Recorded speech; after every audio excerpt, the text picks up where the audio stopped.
Hello friends, நார்மலாக வேர்க்கடலை வச்சு சட்னி செய்வோம் இல்லையா?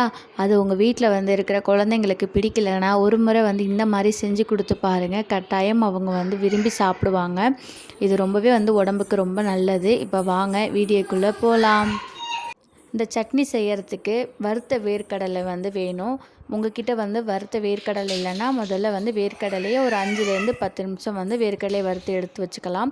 அடுத்ததாக சட்னி செய்ய தேவையான பொருளை காமிக்கிறேன். தக்காளி, வெங்காயம், பூண்டு, காரத்துக்கு ஏற்ற மாதிரி மிளகாய் இதையும் எடுத்து வச்சுக்கலாம்.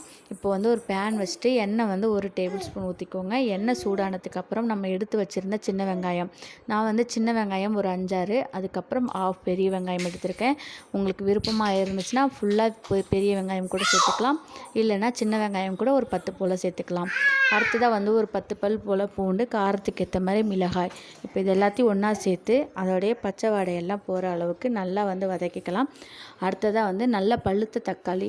இன்றைக்கி நான் சின்ன சைஸ் தக்காளி தான் வீட்டில் இருந்துச்சு, அதனால் 3 தக்காளி எடுத்திருக்கேன். பெருசாக இருந்தால் 2 கூட போதும். தக்காளி ஒன்றா சேர்த்ததுக்கப்புறம் தக்காளி நல்லா வதங்கி வரணும். அது வரைக்கும் நல்லா லோ ஃப்ளேமில் வச்சு நல்லா வதக்கி எடுத்துக்கலாம். நார்மலாக நம்ம தக்காளி சட்னிலாம் அரைப்போம்ல, தக்காளி வெங்காயம்லாம் போட்டு அந்த மாதிரி கூட வச்சுக்கலாம். இப்போ தக்காளி நல்லா வதங்கிடுச்சு. இந்த ஸ்டேஜில் நான் ஆல்ரெடி காட்டின வேர்க்கடையில் ஒரு கை அளவுக்கு எடுத்து தோல் நீக்கிட்டு இன்றைக்கி நான் சேர்க்க போகிறேன். அப்படியே கூட தோலை எடுக்காமல் கூட சேர்க்கலாம். ஆனால் ஒரு சில நேரங்களில் தோல் நீக்காமல் அரைக்கும் பொழுது அதோடைய மேலே இருக்கிற தோல் அவ்வளோவா மிக்சியில் அரைப்படாமல் இருக்கும் ஒரு சில டைமில். அப்போது நம்ம சாப்பிடும்பொழுது வாயில் சிக்கும். அதனால் தோலை எடுத்துகிட்டு இன்றைக்கி நான் சேர்த்துருக்கேன். வேர்க்கடலையை சேர்த்ததுக்கப்புறம் ஒரு 2 நிமிஷம் நல்லா கிளறி கொடுத்துட்டு ஸ்டவ் ஆஃப் பண்ணிக்கலாம். இது அப்படியே நல்லா சூடு ஆறட்டும். சூடு ஆறினதுக்கப்புறம் ஒரு மிக்சி ஜாரில் போட்டு நம்ம இதை அரைச்சி எடுக்க போகிறோம்.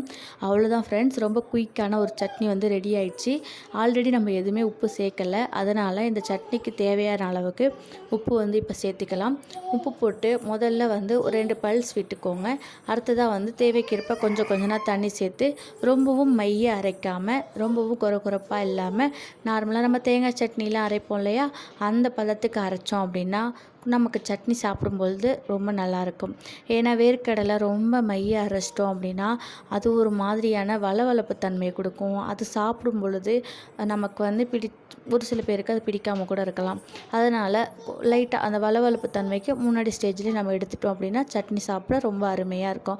அடுத்ததாக இதுக்கு தாளிப்பு கொடுக்கறதுக்கு 1 டீஸ்பூன் எண்ணெய், கொஞ்சம் கடுகு. வேர்க்கடலை செரிமானம் ஆகிறதுக்கு கொஞ்சம் இது ஒரு மாதிரி எதுக்களிக்கும். அதனால் கொஞ்சம் ஜீரகம், விருப்பப்பட்டால் பெருங்காயம் கூட சேர்த்துக்கலாம்.